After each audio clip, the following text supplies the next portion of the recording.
Assalamualaikum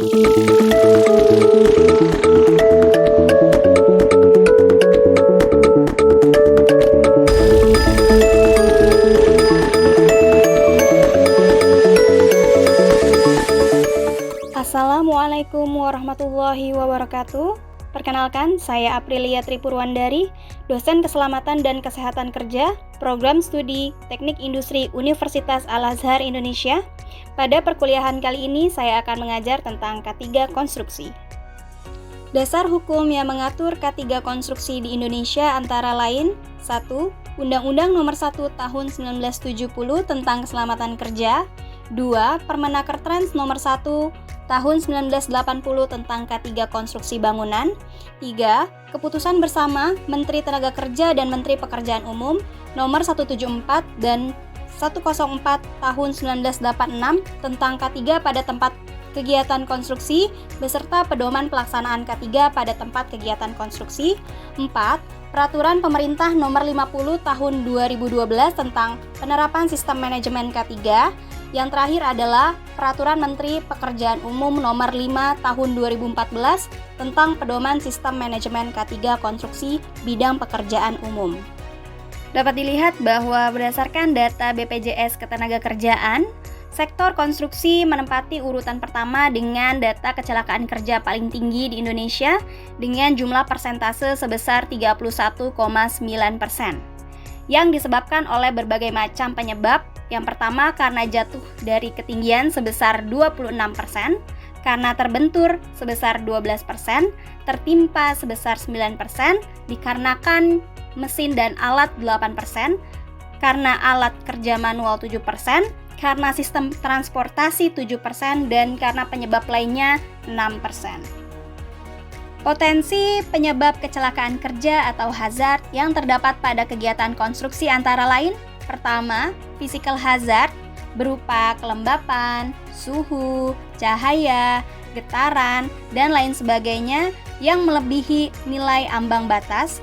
Yang kedua adalah chemical hazard, yaitu faktor kimia dalam bentuk padat, cair maupun gas. Yang ketiga adalah electrical hazard berupa sengatan listrik atau kebakaran yang disebabkan oleh instalasi listrik. Lalu yang keempat adalah mechanical hazard, yaitu kecelakaan akibat peralatan manual hingga alat berat. Lalu yang kelima adalah physiological hazard, yaitu berkaitan dengan cara dan alat kerja yang tidak ergonomis sehingga mengakibatkan kecelakaan kerja dan penyakit akibat kerja. Lalu yang keenam adalah physiological hazard, yang disebabkan oleh pekerjaan yang monoton sehingga menimbulkan kejenuhan hingga stres kerja. Lalu yang ketujuh adalah biological hazard, yaitu potensi bahaya yang disebabkan oleh substansi biologi seperti serangga, bakteri, virus, dan parasit yang terdapat pada tempat kerja. Dalam setiap proyek konstruksi akan banyak stakeholders yang terlibat di dalamnya. Yang pertama adalah pemilik proyek, lalu kemudian konsultan, kontraktor, instansi teknis, lalu kemudian ada subkontraktor, lalu ada pemasok, lalu kemudian ada pekerja proyek maupun pekerja subkon, lalu yang tidak kalah penting adalah masyarakat. Semua elemen dalam proyek konstruksi ini wajib untuk dilindungi keselamatan dan kesehatan kerjanya selama berada dalam lingkungan proyek. Adapun prosedur K3 yang wajib dilaksanakan dalam sebuah proyek konstruksi berdasarkan Permenaker Nomor 1 Tahun 1980 antara lain: 1. Kewajiban melapor keadaan proyek konstruksi ke pemerintah setempat sebagai langkah antisipasi di bidang K3. Lalu yang kedua adalah membentuk organisasi K3 atau Panitia Pembina K3 atau P2K3.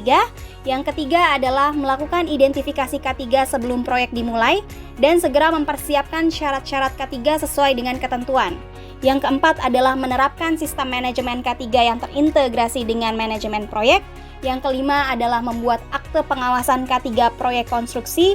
Lalu yang keenam adalah mengadakan pembinaan bagi para pekerja tertentu khususnya di bidang konstruksi seperti ahli muda K3, ahli madya K3, dan ahli utama untuk petugas K3 yang berada pada proyek tersebut.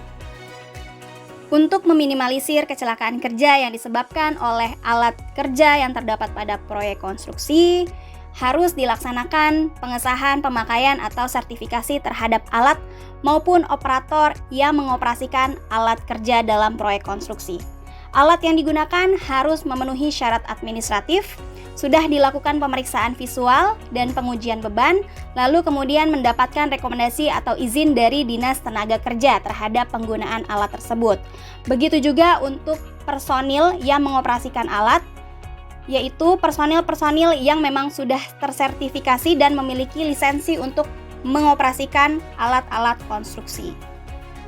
Selain melakukan pengawasan terhadap pemakaian alat dan kompetensi personil, upaya yang dapat dilakukan untuk meminimalisir potensi kecelakaan kerja pada sebuah proyek konstruksi antara lain yaitu melakukan pengawasan pelaksanaan K3 yang dapat dilakukan dengan 1. Safety induction, yaitu program pendekatan K3 bagi orang baru di proyek konstruksi, termasuk di dalamnya adalah karyawan, pekerja, ataupun tamu yang memasuki wilayah konstruksi. Lalu yang kedua adalah safety talk, yaitu pengarahan tentang K3 yang ditujukan kepada para pekerja dan karyawan yang berada di area kerja. Yang ketiga adalah safety patrol. Kegiatan ini biasanya berisi 2 sampai dengan 3 orang, yaitu kegiatan inspeksi yang dilakukan untuk mengidentifikasi kondisi yang tidak sesuai dengan standar di tempat kerja. Lalu yang keempat adalah safety supervision yang dilakukan oleh petugas yang ditunjuk oleh project manager sebagai upaya untuk mempromosikan budaya keselamatan di tempat kerja. Yang terakhir adalah safety meeting, yaitu pertemuan yang diadakan untuk membahas masalah keselamatan, kesehatan kerja, dan lingkungan di tempat kerja. Secara umum, faktor-faktor yang menyebabkan kecelakaan kerja dibagi menjadi 2 jenis. Yang pertama adalah human factors, yaitu faktor-faktor yang disebabkan oleh manusia. Contohnya adalah mengobrol pada saat kerja, bercanda, tidak menggunakan APD, tidak memperhatikan simbol-simbol K3, dan lain sebagainya. Yang kedua adalah technical factors, yaitu faktor-faktor yang dapat diakibatkan karena kualitas dari sebuah material, peralatan, ataupun lingkungan kerja yang tidak kondusif.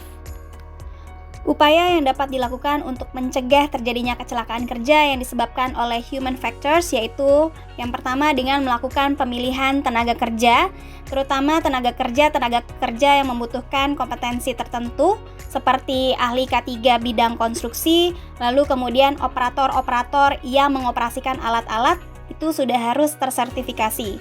Lalu kemudian yang kedua adalah dengan melakukan pelatihan sebelum mulai bekerja. Lalu kemudian yang terakhir adalah melakukan pembinaan serta pengawasan selama kegiatan berlangsung. Sedangkan upaya yang dapat dilakukan untuk mencegah kecelakaan kerja yang disebabkan oleh faktor teknis yang pertama adalah dengan melakukan perencanaan kerja yang baik sebelum bekerja. Yang kedua adalah melakukan pemeliharaan dan perawatan terhadap peralatan. Yang ketiga adalah melakukan pengawasan dan pengujian terhadap peralatan kerja. Lalu yang keempat adalah menggunakan metode dan teknik konstruksi yang aman. Lalu yang terakhir adalah dengan menerapkan sistem manajemen K3. Dalam sebuah perencanaan proyek konstruksi harus dipertimbangkan beberapa aspek. Yang pertama adalah skala proyek. Apakah skala proyek yang akan dilaksanakan adalah skala proyek yang kecil atau yang besar? Lalu kemudian jumlah tenaga kerja, dan harus dipastikan siapa saja stakeholders yang terlibat dalam proyek tersebut. Lalu kemudian lokasi kegiatan karena akan berkaitan dengan lingkungan kerja.